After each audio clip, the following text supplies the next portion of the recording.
Good morning সকলকে। সাজেশনের second part আজকে বলছি আমি তোমাদের এইচএসের সাজেশনের সেকেন্ড পার্ট। এটা কিন্তু ক্লাস 12-এর, হ্যাঁ, যারা 11-এর আছো তাদের জন্য নয়, 11-এর সাজেশন আমি আলাদা করব। আচ্ছা, গতকাল আমি ওই এমসিকিউ এর সাজেশনটা দিয়েছিলাম, 72টা প্রশ্ন ছিল। আজকে এসএকিউ এর সাজেশন দিচ্ছি। দেখো, এই ভিডিওতে কিন্তু আমি সাজেশনের সঙ্গে সঙ্গে বেশ কিছুটা করে উত্তরও প্রায় সব করে দিচ্ছি। কাজে তুমি যদি এই ভিডিওগুলো মানে ভালোভাবে দেখো তাহলে কিন্তু তোমার পুরো প্রিপারেশনটাই রেডি হয়ে যাচ্ছে। এবং আমি একটু সময় লাগছে, তুমি এইটুকু সময় যদি এই সাজেশনের ভিডিওটা দেখার জন্য ব্যবহার করো তাহলে কিন্তু তোমার প্রিপারেশনটা অনেক বেশি মজবুত হয়ে যাবে। ঠিক আছে? সম্পূর্ণ প্রিপারেশন তো সাজেশন থেকে হবে না, কিছুটা জিনিস তোমাকে নিজেকেও করতে হবে। আমি নিজে সাজেশন পছন্দ করি না, তা সত্ত্বেও দিচ্ছি, কারণ অনেকের হেল্প হচ্ছে, অন্তত মানে ছাত্রছাত্রীরা তাই জানাচ্ছে, সেই জন্য দিচ্ছি। প্রথমেই আছে ইউনিভার্সাল গেট ব্যবহার করে অ্যান্ড গেট তৈরি করো। ইউনিভার্সাল গেট ব্যবহার করে অ্যান্ড গেট অথবা অর গেট অথবা নট গেট, এই তিনটে গেট তৈরি করাটা তোমাদেরকে ভালোভাবে শিখতে হবে এবং ছবিগুলো আঁকা শিখে রাখতে হবে। ঠিক আছে? এই ছবিগুলো আমার ভিডিওতে করা আছে, পারলে একটু দেখে নেবে। 18টা ভিডিও আছে সার্কিটে, দেখে নেবে। আচ্ছা, 4x1-এর এই যে লজিক ডায়াগ্রাম, ব্লক ডায়াগ্রাম দুটোই আসতে পারে। লজিক ডায়াগ্রাম আঁকো বলতে পারে, যেহেতু মাল্টিপ্লেক্সারের এটা মাল্টিপ্লেক্সার হবে, কথাটা লেখা নেই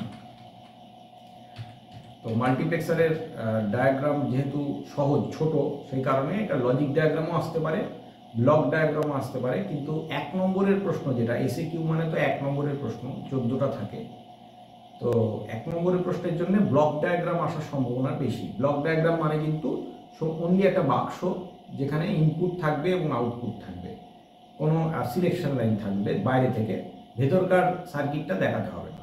আচ্ছা, তারপরে একই রকম মাল্টিপ্লেক্সার আর ডিমাল্টিপ্লেক্সারের পার্থক্য লেখো। মার্কস বলা হয় মাল্টিপ্লেক্সারকে, ডিমার্কস বলা হয় ডিমাল্টিপ্লেক্সারকে। তো মাল্টিপ্লেক্সারে কি হয়, ইনপুট বেশি থাকে, আউটপুট কম থাকে, একটা আউটপুট থাকে। আর ডিমাল্টিপ্লেক্সারে কি হয়, একটা ইনপুট থাকে, অনেকগুলো আউটপুট থাকে। এটা মেন পার্থক্য।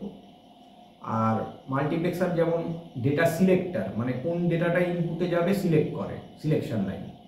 আর ডিমাল্টিপ্লেক্সার হচ্ছে ডেটা ডিস্ট্রিবিউটার, মানে একটা ডেটা আছে, একটা ইনপুট আছে, সেটা কোন আউটপুটে যাবে সেটা সিলেকশন লাইন বলে দেয়। আচ্ছা, তারপরে যেটা আছে হাফ অ্যাডার আর হাফ সাবট্রাক্টরের ট্রুথ টেবিলটা ভালো করে দেখে রাখবে।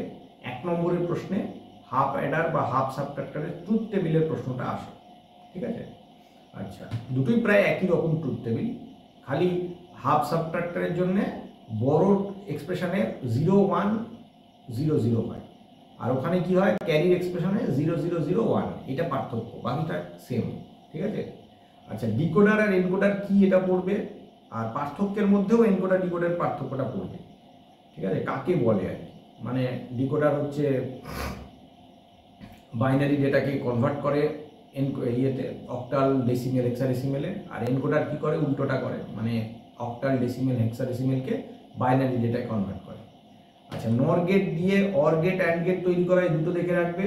আর ন্যান্ড গেট দিয়ে অর গেট অ্যান্ড গেট তৈরি করা, এই দুটো দেখে রাখবে। আলটিমেটলি তোমাকে ন্যান্ড আর নর গেটের যে 3টে করে 6টা সার্কিট আছে, ওটা খুব ভালো করে দেখতে হবে। ঠিক আছে? আমার কিন্তু ভিডিওতে সব দেওয়া আছে, যদি কোথাও অসুবিধে হয় একটু কষ্ট করে দেখে নেবে। আচ্ছা, 2 লেভেল সার্কিট কাকে বলে? উত্তরে কিন্তু পিওএস আর এসওপি কে বলে এটা লিখলে হবে না, উত্তরে কিন্তু লিখতে হবে যেখানে আউটপুট প্রডিউসের জন্য একাধিক গেটের মধ্যে দিয়ে ইনপুট সিগন্যালটা যায়, সেটাকে বলে 2 লেভেল সার্কিট। উদাহরণ হচ্ছে সাম অফ প্রোডাক্টের সার্কিটগুলো অথবা প্রোডাক্ট অফ সাম, এসওপি আর পিওএস এর সার্কিটগুলো। বুঝতে পারছো? আচ্ছা, মার্কসের ইনপুট অফ সিলেকশন লাইনের সম্পর্ক, মানে মাল্টিপ্লেক্সারের ইনপুট আর সিলেকশন লাইনের সম্পর্ক হচ্ছে, ইনপুটের সংখ্যা যদি 2 টু দি পাওয়ার n হয়, তাহলে সিলেকশন লাইনের সংখ্যা হবে n। এটা কিন্তু 2 টু দি পাওয়ার n, ঠিক আছে, হলে সিলেকশন লাইন হবে n, এটা মনে রাখবে। আচ্ছা, এনকোডার আর ডিকোডারের পার্থক্য তো বললাম কি হয়। আচ্ছা, ডিমাল্টিপ্লেক্সারের সংজ্ঞা দাও। ডিমাল্টিপ্লেক্সারের সংজ্ঞাটা কি হয়েছে না, একটা ইনপুট হবে, অনেকগুলো আউটপুট হবে, এবং সিলেকশন লাইন বলে দেবে ইনপুটটা কোন আউটপুটে যাবে। এইরকম যে সার্কিটটা থাকে, বিশেষ যে লজিক সার্কিট, ওটাকে ডিমাল্টিপ্লেক্সার বলে। আচ্ছা, XOR গেটের ট্রুথ টেবিলটা অবশ্যই পড়বে, কারণ গতবারে এসছে XNOR গেটের ট্রুথ টেবিল, তার মানে XOR গেটের ট্রুথ টেবিলটা খুব ইম্পর্টেন্ট। আউটপুট কি হয় 0 1 1 0, 2 ইনপুটটা করলেই হবে। আচ্ছা, ইউনিভার্সাল গেট কাকে বলে? এইখানে দেখো NAND আর NOR কে বলে, এটা বলে যদি ছেড়ে দাও তাহলে কিন্তু হবে না। NAND আর NOR হচ্ছে ইউনিভার্সাল গেটের উদাহরণ। কাকে বলে? যে লজিক গেট দিয়ে যে কোনো সার্কিট তৈরি করা যায়, ঠিক আছে, যে লজিক গেট দিয়ে বেসিক 3টে গেট তৈরি করা যায়, and gate, or gate, not gate, তাকে বলে ইউনিভার্সাল গেট। আর বেসিক গেট তৈরি করা গেলে কি হবে? যে কোনো সার্কিট তৈরি করা যাবে। তো যে গেট দিয়ে এই ধরনের কাজ করা যায় তাকে বলে ইউনিভার্সাল গেট। উদাহরণ হলো ন্যান্ড গেট আর নট গেট, ঠিক আছে। আচ্ছা, তারপরেরটা মাল্টিপ্লেক্সার আর ডিমাল্টিপ্লেক্সারের ট্রুথ টেবিলটা বললাম, যেটা আগে মাল্টিপ্লেক্সারেরটা লিখেছিলাম, এখানে দুটোই লিখে দিয়েছি, মাল্টিপ্লেক্সার ডিমাল্টিপ্লেক্সার দুটোই ট্রুথ টেবিল দেখে নেবে। আচ্ছা, আর কি দেখবে? বেসিক গেট ব্যবহার করে XOR গেট আর XNOR গেট তৈরি করার যে দুটো সার্কিট আছে ওই দুটো দেখে নেবে। একটা হচ্ছে XOR গেটের সার্কিট, যেখানে মানে আঁকবে তার ভ্যালুটা কি হবে? x বার y প্লাস x y বার, ঠিক আছে। আর XNOR গেটের সার্কিটটার ক্ষেত্রে কি আঁকতে হবে? x y প্লাস x বার y বার, ঠিক আছে। এই হচ্ছে এইটা, ছবিটা যদি তুমি বেসিক গেট দিয়ে আঁকো তাহলেই হবে। দেখবে আমি যে ভিডিওগুলো দিয়েছি সেখানে বেসিক গেট দিয়ে কী করে ছবি আঁকে শেখানো আছে, তো কাজেই সেখান থেকে এটা দেখে নিলেও কিছুটা পারবে। আচ্ছা, এবার চলে আসছি আমরা নেটওয়ার্কে। 14টা প্রশ্ন ছিল শুধুমাত্র সার্কিটের, এবার চলে আসবো নেটওয়ার্কে। নেটওয়ার্কটা একটু বড় আছে, কারণ 6-7টা প্রশ্ন নেটওয়ার্ক থেকে আসে। কি আছে? হাফ ডুপ্লেক্স, ফুল ডুপ্লেক্স কমিউনিকেশনের পার্থক্য কি? নিশ্চয়ই জানো। হাফ ডুপ্লেক্সে কি হয়? অ্যাট এ টাইম যে কোনো একদিকে সিগন্যাল যায়, একসঙ্গে যেতে পারে না, যেমন ওয়াকি টকি। আর ফুল ডুপ্লেক্সে কি হয়? একই সঙ্গে ডেটা যেতেও পারে, ফিরেও আসতে পারে, যেমন মোবাইল ফোন। আচ্ছা, এই 3টে ডিভাইসের কাজ করলেই হবে, রিপিটার, রাউটার আর সুইচ। রিপিটারের কাজ কি? না, ল্যানের দৈর্ঘ্যকে বৃদ্ধি করার জন্য রিপিটার কাজে লাগে, ঠিক আছে। রাউটারের কাজ কি? রুটার বা রাউটার নেটওয়ার্কের যখন মধ্যে দিয়ে ডেটা যায় তখন কোন পথে গেলে ডেটা ভালো যাবে সেই পথ নির্বাচন করে দেয় কি? রাউটার, ঠিক আছে। এর কাজ হচ্ছে ভিড় নিয়ন্ত্রণ করা। আর সুইচটা কি? সুইচটা হচ্ছে একাধিক পোর্ট বিশিষ্ট ব্রিজ বলা যেতে পারে, ঠিক আছে। মানে এটাতে সিঙ্গেল কম্পিউটারও অ্যাড করা যায়, চাইলে আমি একটা গোটা নেটওয়ার্ককেও অ্যাড করতে পারি, খুব ফ্লেক্সিবল একটা ডিভাইস। এই 3টের কাজ দেখে নেবে তাহলেই হবে। আচ্ছা, সার্চ ইঞ্জিনের কাজ কি? ইন্টারনেটে তথ্য খুঁজতে সাহায্য করে, যেমন গুগল, ইয়াহু, উদাহরণ পড়ে নেবে কিন্তু, হ্যাঁ। আর দেখো ফুল ফর্ম কি কি পড়বে আমি মোটামুটি লিখে দিয়েছি, এই ফুল ফর্মগুলো পড়লেই হবে। তো আমি একটু বলে দিচ্ছি, পারলে লিখে নেবে। Uniform resource locator, URL. Internet service provider হচ্ছে ISP. Shielded twisted pair, STP. Unshielded twisted pair, UTP. Time division multiplexing, TDM. Frequency division multiplexing, FDM. User datagram protocol, UDP. Modem হচ্ছে মডিউলেশন আর ডিমডিউলেশন থেকে এসছে। আর IGMP হচ্ছে internet group message protocol. এই কটা মোটামুটি ফুল ফর্ম দেখবে তাহলেই কমন পাবে মনে হয়। আর কন্টেনার এন্টিটি ট্যাগ কাকে বলে? এটা কিন্তু খুব দরকারি প্রশ্ন।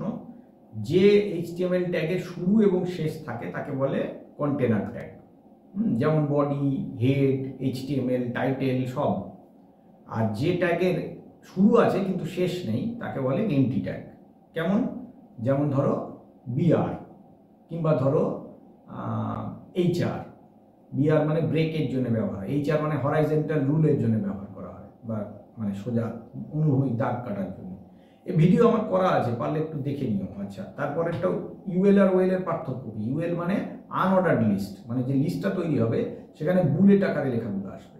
আর ওয়েল মানে অর্ডার্ড লিস্ট, 1 2 3 করে অর্ডারিং করে লেখাগুলো আসবে, ঠিক আছে। আচ্ছা, নেক্সট হচ্ছে ক্লাস এ এর গঠন বলেছে। ক্লাস এ, এটা পারলে বি আর সি এর গঠনটাও দেখে নেবে। গঠনটা কি আছে না, মানে দেখতে কেমন হয় সেই গঠনটা দেখতে হবে। মানে প্রথম অক্টেটটা হচ্ছে নেটওয়ার্কের জন্য, আর বাকি 3টে অক্টেট হোস্টের জন্য। মানে ওই ছবিটা আর কি, সেই 32টা বিট দিয়ে যে ছবিটা তোমার বইতে আছে, নিশ্চয়ই কারণ তোমার বইতে এরকম একটা ছবি পাবে, সেই গঠনটা একটু দেখে নেবে। আচ্ছা, তারপরে এইগুলোর অ্যাট্রিবিউটের কাজ বলছে, যেমন কলাম স্প্যানের কাজ হচ্ছে একাধিক কলামকে জুড়তে ব্যবহার করে টেবিলের, এইচটিএমএল এর। রো স্প্যানকে একাধিক রোকে জুড়ে দিতে কাজ করে। সেল প্যাডিং হচ্ছে সেলের লেখার সঙ্গে দেওয়ালের যে ডিস্টেন্স, সেই ডিস্টেন্সটা বাড়ানোর জন্য সেল প্যাডিং ব্যবহার হয়। আচ্ছা, ইউআরএল এর গঠনটা মানে হচ্ছে ওই যে domain name, at the name, user name, এরকম টাইপের যেটা থাকে ইউআরএল এর একটা, ওই তোমার ঠিক বললাম না, সবটা ঠিক বলিনি, প্রথমে এরকম আছে প্রোটোকল কোলন স্ল্যাশ স্ল্যাশ, এরকম একটা গঠন দেওয়া আছে দেখবে ইউআরএল এর। তারপরে ডোমেন নেম, এরকম একটা টাইপ অফ ডোমেন, এরকম একটা আকার দেওয়া আছে ইউআরএল এর গঠন, সেইটা একটু দেখে নিতে হবে। আচ্ছা, ইমেল আইডির কটা অংশ কি কি? দুটো অংশ, একটা হচ্ছে ইউজার নেম, একটা হচ্ছে ডোমেন নেম। আর ইমেলের অসুবিধা কি? অসুবিধা হচ্ছে যে সঙ্গে সঙ্গে উত্তর পাওয়া যায় না সব সময়, কারণ যে যাকে পাঠাচ্ছ সে যদি না দেখে তাহলে সময় বেশি লেগে যাবে, এটা একটা অসুবিধে। ঠিক আছে, অনেক সময় ভাইরাস ঢুকতে পারে ইমেলের মাধ্যমে, এটা একটা অসুবিধে।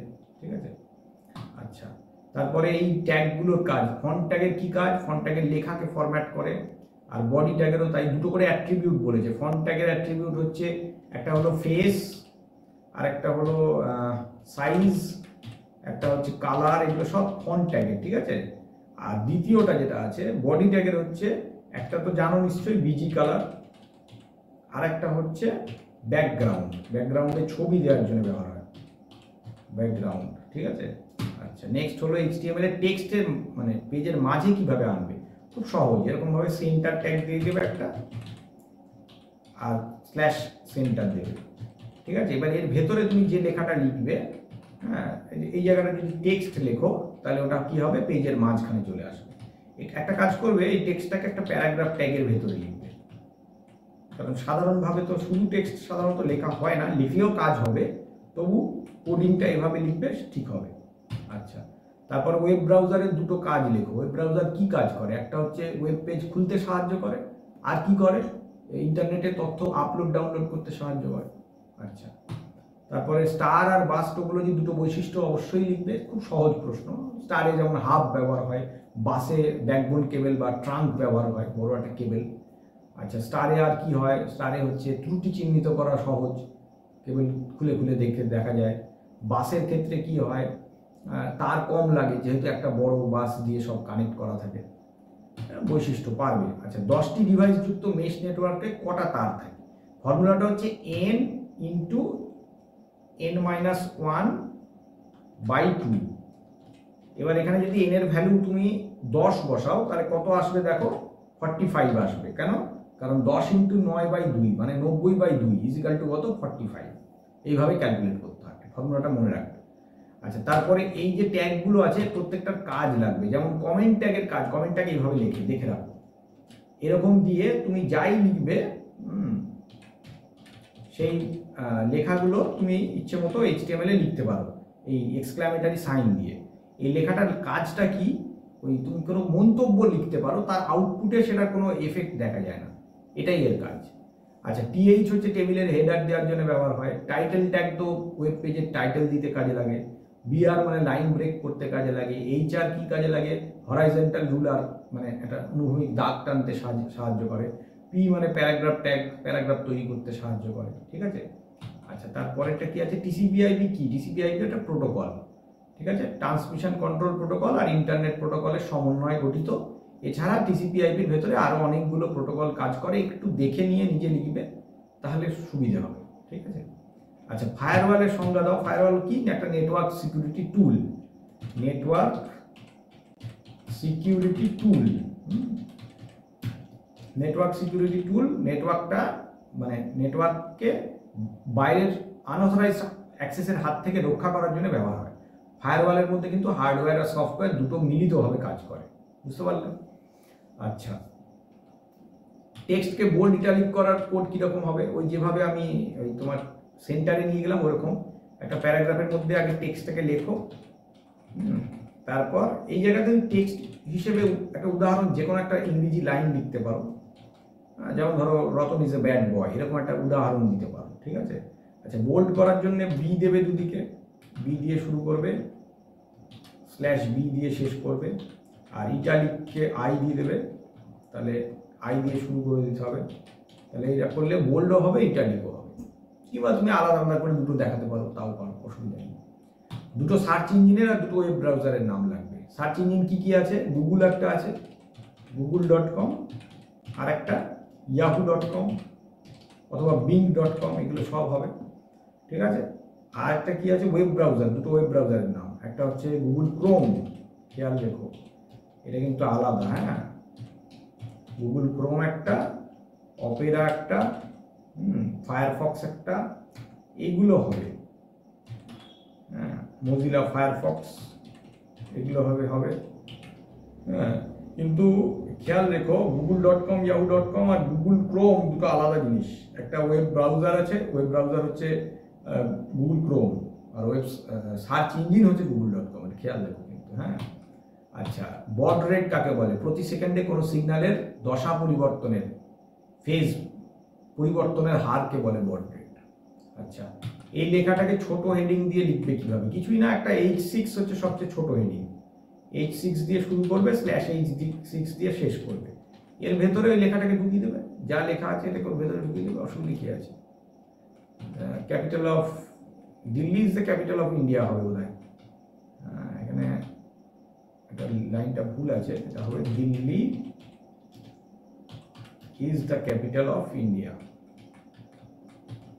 তো যাই হোক, এই লাইনটাকে বলছে, তো কিছু না, এই লাইনটাকে নিয়ে গিয়ে ওই H6 এর মাঝে ঢুকিয়ে দিলেই হয়ে যাবে। এইভাবে ছোট হেডিং দিয়ে এটা লিখতে হয়, ঠিক আছে। আচ্ছা, তারপরে O2 কিভাবে লিখবে? এটা লেখার আগে জেনে রাখো, এটাকে প্যারাগ্রাফ ট্যাগের ভেতরে রাখতে হবে। কিভাবে লিখবে? খুব সহজ, ও দিয়ে দিলে, টু দিয়ে দিলে, এবার টু এর আগে পরে তোমাকে সাবস্ক্রিপ্ট দিতে হবে, আগে একটা সাবস্ক্রিপ্ট, পেছনে একটা স্ল্যাশ দিয়ে সাবস্ক্রিপ্ট, তাহলে কি হবে? টুটা নিচে নেমে যাবে, O2 হয়ে যাবে। আচ্ছা, তারপরে কম্পিউটার ভাইরাস কাকে বলে? ভাইরাস তো জানো, ভাইটাল ইনফরমেশন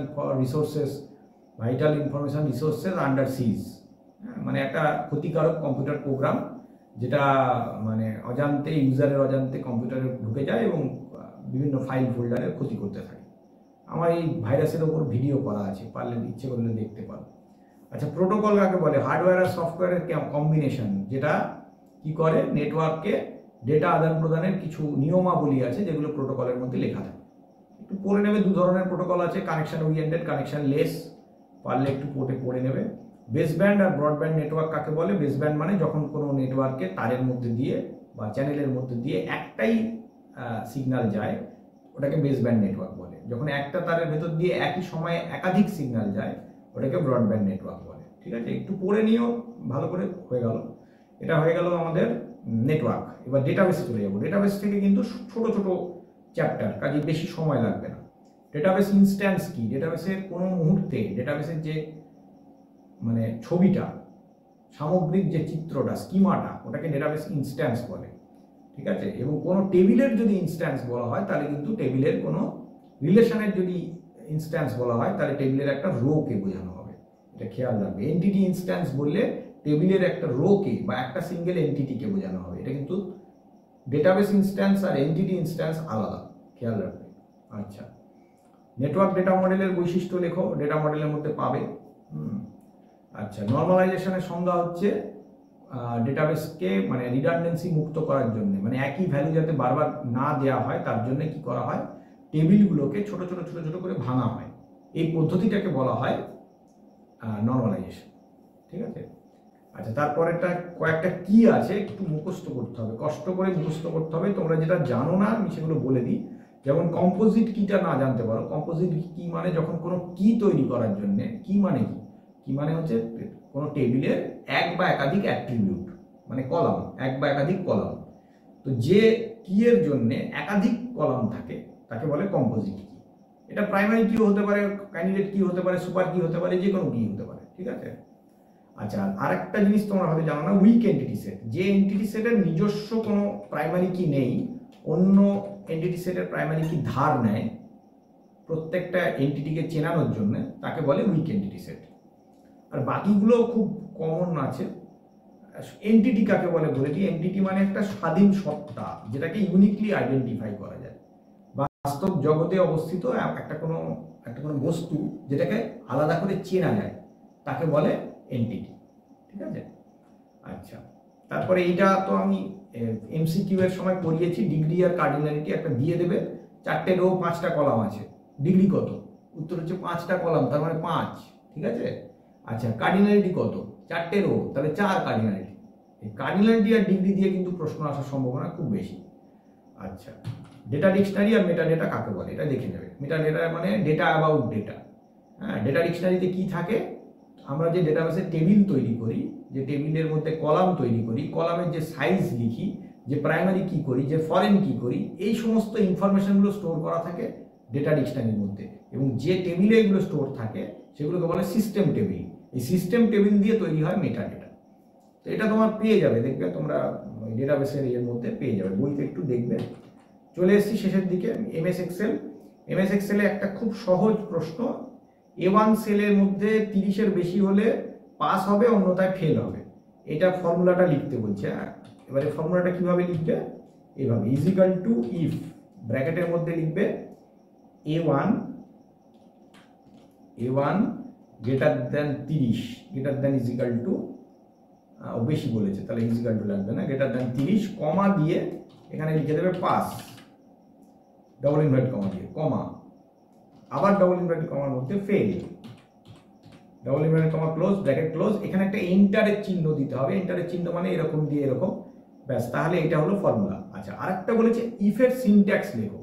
ইফের সিনট্যাক্সটা ওই একই রকম, ইজিক্যাল টু ইফ, এখানটাতে লিখতে হয় কন্ডিশন, আর তারপর কি লিখতে হয়, কমা দিয়ে ভ্যালু ইফ ট্রু, আরেকটা কমা দিয়ে লিখবে ভ্যালু ইফ ফলস, ঠিক আছে, ব্র্যাকেট ক্লোজ, এন্টার। এই দুটো জিনিস কিন্তু লাগবে, মানে এই জায়গায় 30-এর জায়গায় 50 থাকতে পারে, 50-এর জায়গায় 80 থাকতে পারে, এরকম একটা ফর্মুলা লিখতে দিতে পারে, অবশ্যই করে নেবে। আচ্ছা, লাস্ট কলাম আর প্রথম সেলের অ্যাড্রেস কি? লাস্ট কলাম হচ্ছে XFD, নিশ্চয়ই জানো XFD, আর প্রথম সেলের অ্যাড্রেস কি? A1, হয়ে গেল। আচ্ছা, এই কটা ফাংশনের কাজ দেখে নেবে। নাও মানে বর্তমান সময় আর তারিখ দেখায়, লোয়ার মানে বড় হাতের লেখাকে ছোট হাতের লেখায় কনভার্ট করে, সিনট্যাক্সগুলো দেখে নিতে হবে। হ্যাঁ, অ্যাভারেজ কি করে? 10, 20, 30 আছে, অ্যাভারেজ করলে কি হবে? অ্যাভারেজ বেরোবে, 20 বেরোবে, মানে এরকমভাবে সিনট্যাক্স লিখতে হয়, ইজিক্যাল টু অ্যাভারেজ ব্র্যাকেটে 10, 20, 30, ব্র্যাকেট ক্লোজ, এন্টার। ভ্যালু দিয়ে করলে এভাবে, অথবা যদি সেল দিয়ে করো তাহলে A1, B1, C1, এন্টার, এরকম করলেও হবে, হয়ে গেল। আচ্ছা, এবার চলে যাবো এমএস অ্যাক্সেসে। খুবই সামান্য এমএস অ্যাক্সেসের প্রশ্ন, কোয়েরি উইজার্ড আর শো টেবিল ডায়লগ বক্স কাকে বলে? 3টে সংজ্ঞা দেখে নেবে। কোয়েরি হচ্ছে ওই ডেটাবেসের একটা অবজেক্ট, বিভিন্ন জিনিস খুঁজতে সাহায্য করে। আচ্ছা, খুঁজতে সাহায্য করে, ডেটা আপডেট করতে সাহায্য করে, ডিলিট করতে সাহায্য করে, অনেক কাজই সাহায্য করে। আচ্ছা, উইজার্ড হচ্ছে ডেটাবেসের একটা টুল, বিশেষ একটা টুল। এটা কি করে? ডেটাবেসের ফর্ম তৈরি করতে, রিপোর্ট তৈরি করতে, টেবিল তৈরি করতে সহায়তা করে, সহজে করবার জন্য একটা অ্যাসিস্ট্যান্স বলা যায়, ডেটাবেস অ্যাসিস্ট্যান্স। আর শো টেবিল ডায়লগ বক্স হচ্ছে একটা ডায়লগ বক্স, যেটা কি হয়, যখন আমরা ডেটাবেসে কোয়েরি, ফর্ম, রিপোর্ট তৈরি করি তখন টেবিলগুলো দেখাবার জন্য একটা ডায়লগ বক্স আসে। কোন কোন টেবিল আমার রিপোর্টে যাবে বা ফর্মে যাবে, সেই ডায়লগ বক্সটাকে বলে শো টেবিল ডায়লগ বক্স, ঠিক আছে। আচ্ছা, ডেটের ডিফল্ট ফরম্যাট হচ্ছে এমএস অ্যাক্সেসের ডেটের ডিফল্ট DD, তারপর 4টে Y, 1, 2, 3, 4, ঠিক আছে। এটা ছোট হাতে লিখে দেবে তাহলে ভালো হবে। মেমো ডেটা টাইপের কাজ কি না, 65,536টা ডেটা রাখা, মানে ক্যারেক্টার রাখা যায়। তার মানে কখন ব্যবহার হবে?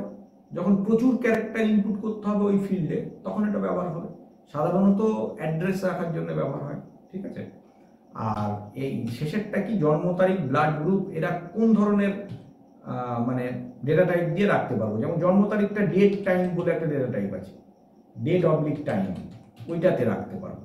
আর ব্লাড গ্রুপ সবসময় টেক্সটের মধ্যে, কারণ কি বলতো, ও পজিটিভ প্লাস থাকে বা এবি পজিটিভ প্লাস থাকে, ওই জন্য আমাদের ওটাকে টেক্সট করতে হবে, চিহ্ন আছে প্লাস ক্যারেক্টারও আছে, সেই জন্য। তো মোটামুটিভাবে এটা পড়ে নেবে। আর যদি তোমরা এমসিকিউটা পড়ে থাকো তাহলে দেখবে যে এমসিকিউ আর এসএকিউ, এই দুটো, মানে এমসিকিউ থেকেও এসএকিউ বেশ কিছু কমন পাবে, ঠিক আছে। আমি যেগুলো করিয়ে দিচ্ছি এটা খেয়াল করো, সাজেশনের সঙ্গে আমি উত্তরটাও অনেকটা করিয়ে দিচ্ছি। তোমরা যদি একটু ফলো করো ক্লাসটা, তাহলে কিন্তু ম্যাক্সিমামটাই কভার হয়ে যাচ্ছে।